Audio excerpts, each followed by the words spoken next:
Welcome back to another episode of Dark Cloud. You guys know how it be. I'm going to keep running forward until I can't, effectively. Yeah, until the dungeon stops me, I'm just going to keep running forward. Easy. Easy game. Easy life. I'll take that, thank you.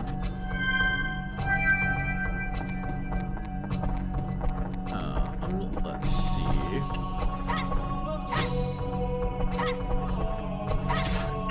Easy. But yeah, I'm just gonna, like, today's recording session, the whole goal of it is to get to the point where I can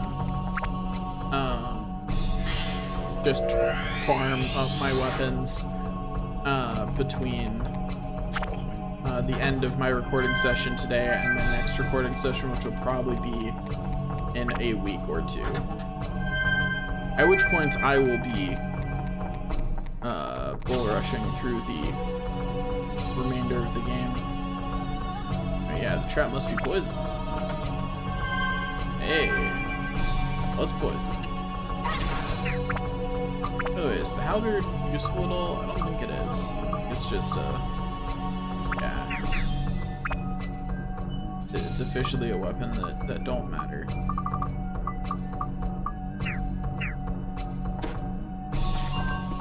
Okay, go this way. Goro, so he can hit the switch. He noted the fact that I couldn't hit that switch without interacting. Run up to the enemy, hit them. He annoyed at the fact that I didn't get the item I wanted, and then go back to running around at the speed of sound. I'm trying to think of puns I can make with the other people's names, you know, more than just my tone deaf pun. But like, you know, the other names just don't lend themselves to puns in English. I don't know about other languages, but they just don't. Whereas tone, like, the way I'm saying it is the same way as a word, so it really lends itself to puns. Super easy. Barely an inconvenience. I mean, what? Oh, cool. I got a pitch dark key for that door over there. Oh, thank you. I'm gonna run past all of you. Thanks. Don't mind me. Just running past you. See you later, nerds. Also, I do think it's funny how it says floor 2 in the top right. But everywhere else, it does not call these by floor numbers, right? It calls them by how many years ago it is. There's something like 20 floors in this dungeon. It's the longest dungeon that isn't the extra dungeon. So there's actually going to be a few of these episodes of me just... I don't know why I came up here. There's no reason to do that. I don't need to kill more enemies. There's no chests up there. What am I doing? Being insane. That's what. Anyway, off we go. I really wish this wasn't such a long animation, you know?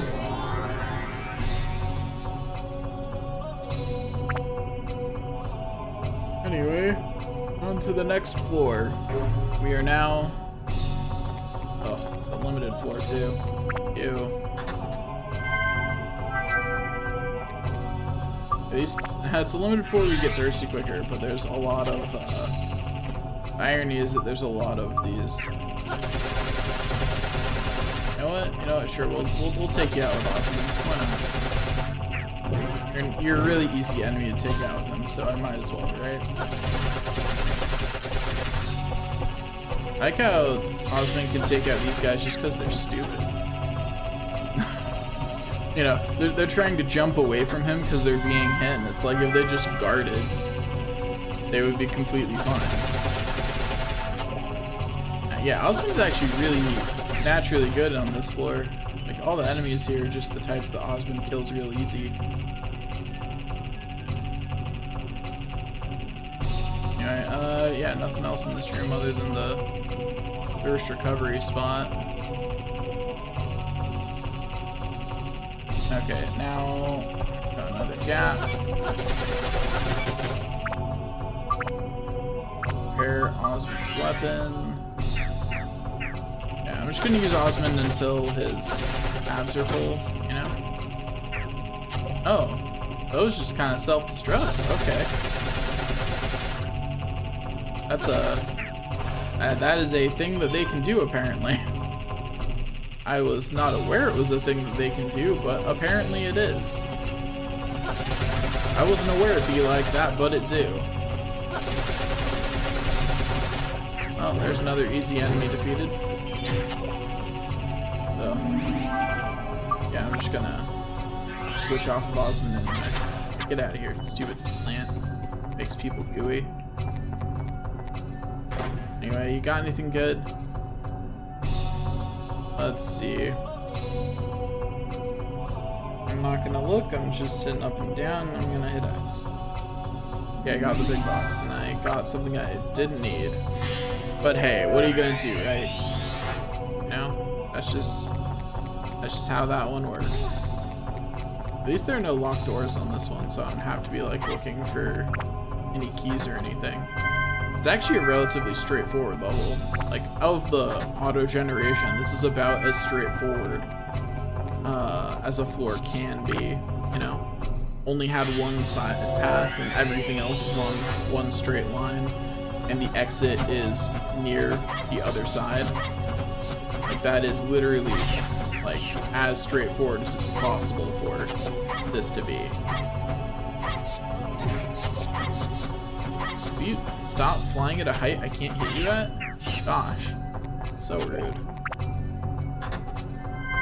Anyway, hey, another minin. A minion. A lot of people assumed that it was a localization error, or they looked at the actual Japanese. I'm not sure which. And so, like, on every fishing thing, you'll see it labeled as minion instead of minin, but like in game, it's minin. I don't know. I will probably always call it minin just because that's what I read growing up. You know what I mean? Like that's how I remember the name is from playing the game growing up. Okay, well, I did it. Not sure why I bothered killing those enemies, but I definitely did, huh? I'm not sure. I could not tell you why I bothered killing them, but I definitely did bother killing them. But hey, let's just keep going.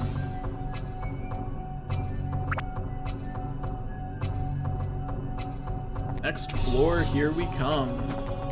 We are now 38 years ago. We're like 10% of the way there. We're actually more than 10% because this is, you know, one of those things where the further back you go, the faster you go back, but still.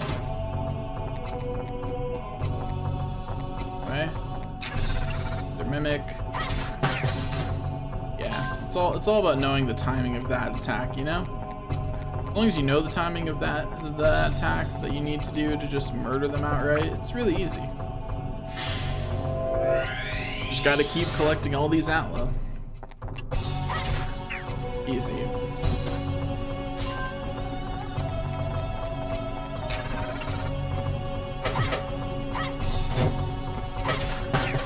I will say that I think one of the real detriments of this game is that this is one of the few JRPGs that will really punish you for not spending extra time on things. And what I mean by that is, like, so in this final dungeon, there are limited floors for, I think, every character. That means that this game will really punish you for not leveling every character. And leveling every character is really daunting if you don't know how to level efficiently in this game. And the only way to learn how to level efficiently as a new player is to spend a fair amount of time exploring the mechanics of this game and how they work and how they interact. That's the only way to learn how to operate, how to do all of that. Like, that's the only way. You know, it's not just gonna magically happen. You have to learn things. Because, like, think of it like this. It is really easy for me to level anyone. Like, look at how much stronger Ungaga got between episodes. I didn't even throw that many gems at him. I just threw, like, 6, 12, something like that. 12 total now, but when I started using him in episodes, I'd only thrown 6 gems at him.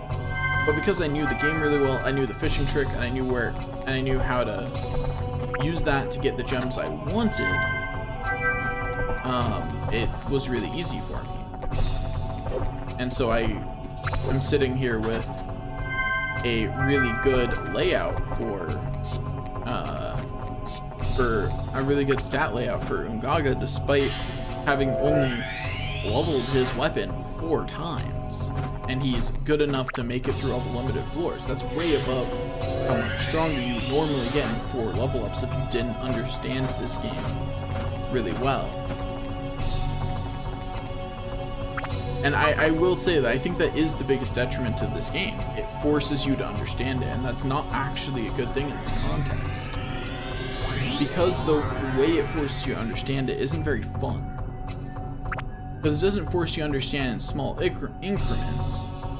It forces you to level up someone as soon as you obtain them. And it just forces you to go farm, and that's just not fun. It's not fun, it's not entertaining, it just kind of sucks all around, you know? It's just not anything that's fun to do. And the game just doesn't put it in a way that's interesting at all, really.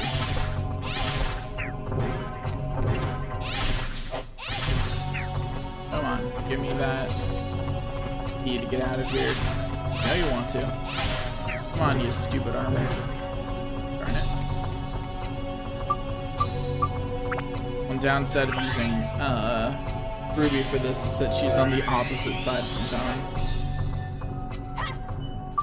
And I think that actually is the core problem of this game. This game has a lot of depth, but it never asks you to use that depth in a way that's fun.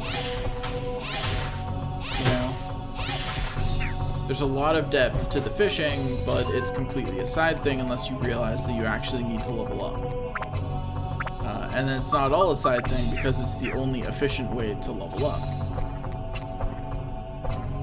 But if you tried fishing the one time and were like, wow, this would sure take a lot of fishing bait to at all get any of the items on this list, and you didn't figure out how to get legendary fish quickly, then this whole thing just falls apart. The whole game system falls apart.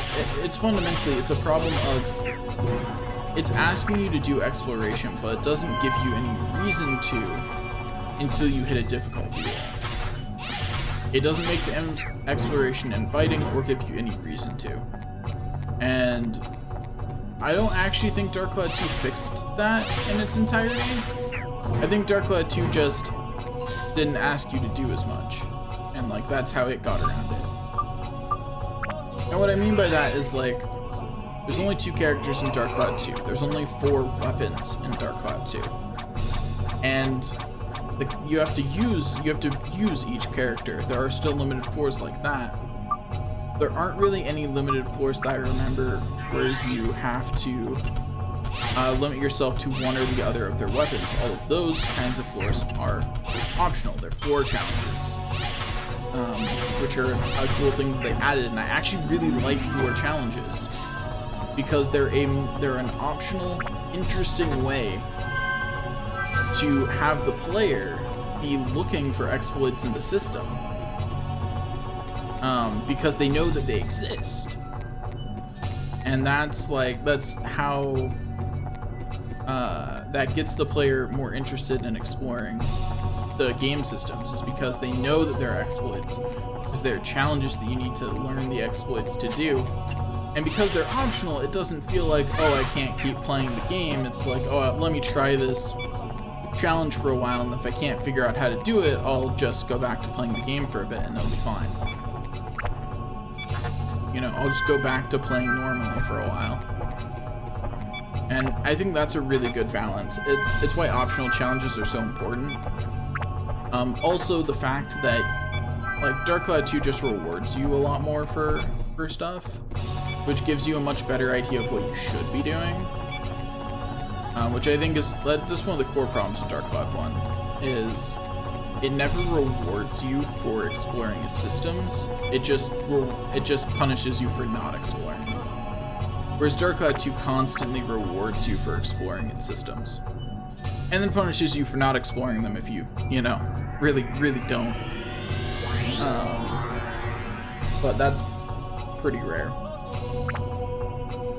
At the very least, I also, obviously, I like Dark Cloud 2 more, so I never hit the point, ever, where I was being punished for that.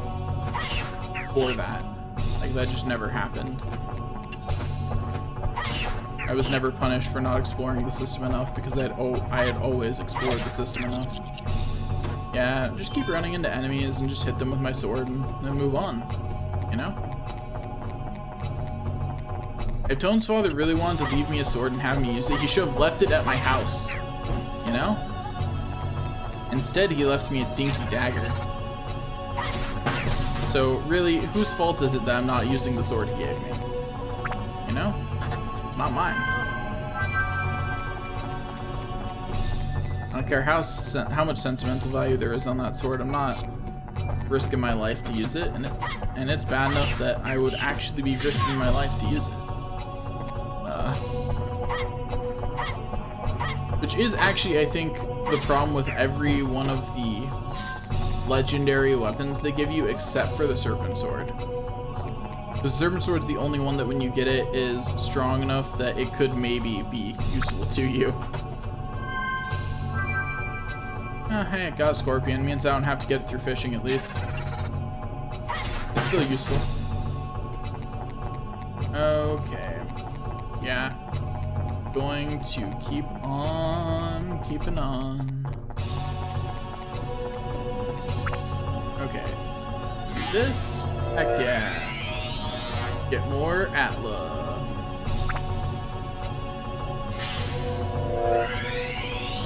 I might actually just finish the story today. I don't know. Because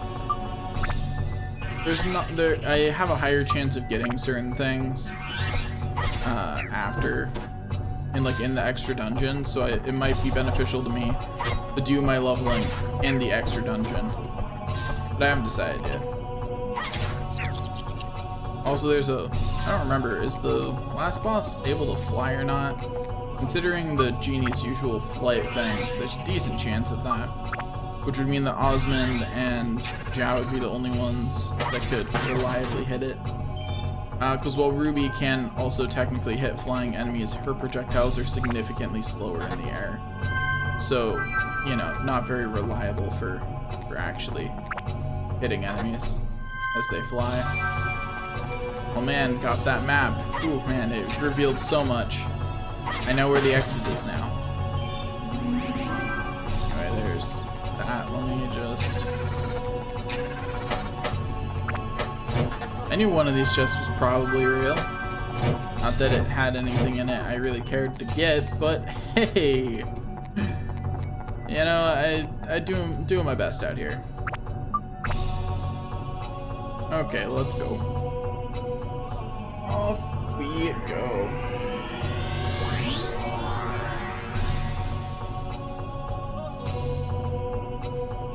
Anyway, yeah, we'll do one more floor. It's fine. Let's see. We've made it to what? 102 years ago now? Also, yeah, this is the point at which you start jumping years. Although, yeah, they kind of just picked random years, it seems. I wonder if there's some pattern here. I don't know. I've never bothered trying to see if there is. Might be. Might not be, though. Oh boy, I found his father.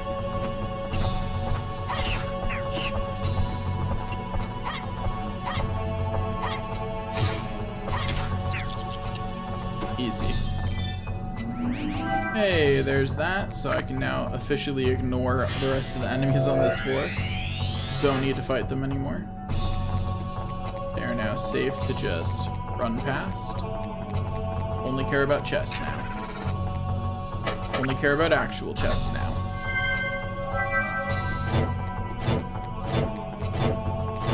Okay, easy, easy.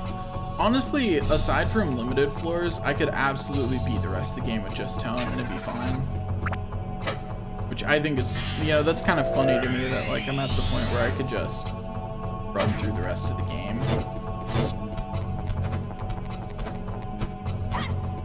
Honestly, with a little strengthening of Ungaga and,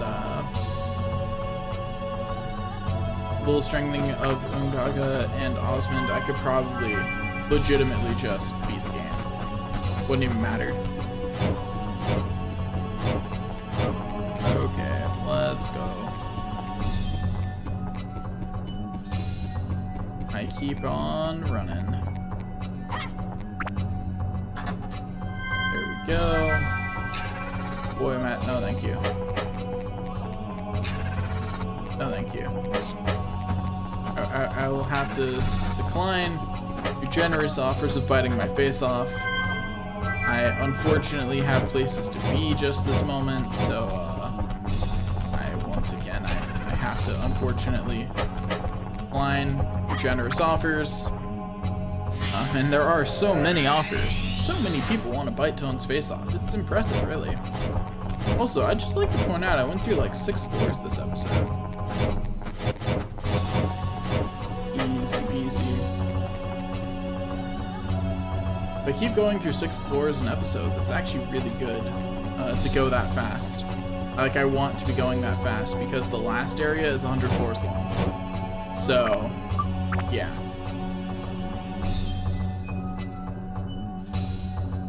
Okay, here we go. It's like I definitely want to just be getting stronger. Anyway, that's all for this episode. Thanks for watching, and I'll see you guys next time.